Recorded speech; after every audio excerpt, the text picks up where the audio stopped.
بسم اللہ الرحمن الرحیم۔ وہ ایک دفعہ رسول اللہ صلی اللہ علیہ وآلہ وسلم کا تذکرہ کرتے ہوئے کہنے لگے کہ رسول اللہ صلی اللہ علیہ وآلہ وسلم اپنے اونٹ پر بیٹھے ہوئے تھے۔ ایک شخص نے اس کی نکیل تھام رکھی تھی۔ آپ صلی اللہ علیہ وآلہ وسلم نے پوچھا، آج یہ کون سا دن ہے؟ ہم خاموش رہے حتیٰ کہ ہم سمجھے کہ آج کے دن کا آپ کوئی دوسرا نام اس کے نام کے علاوہ تجویز فرمائیں گے۔ پھر آپ صلی اللہ علیہ وآلہ وسلم نے فرمایا، کیا آج قربانی کا دن نہیں ہے؟ ہم نے عرض کیا، بے شک۔ اس کے بعد آپ صلی اللہ علیہ وآلہ وسلم نے فرمایا، یہ کون سا مہینہ ہے؟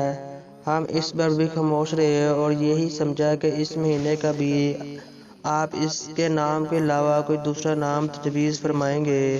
پھر آپ صلی اللہ علیہ وآلہ وسلم نے فرمایا، کیا یہ ذی الحج کا مہینہ نہیں ہے؟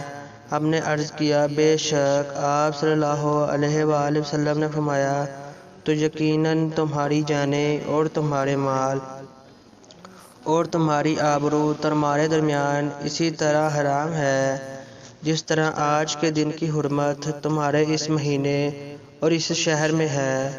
پس جو شخص حاضر ہے اسے چاہیے کہ غائب کو یہ بات پہنچا دے، کیونکہ ایسا ممکن ہے کہ جو شخص یہاں موجود ہے وہ ایسے شخص کو یہ خبر پہنچائے جو اس سے زیادہ حدیث کا یاد رکھنے والا ہو۔ صحیح بخاری، حدیث نمبر 67۔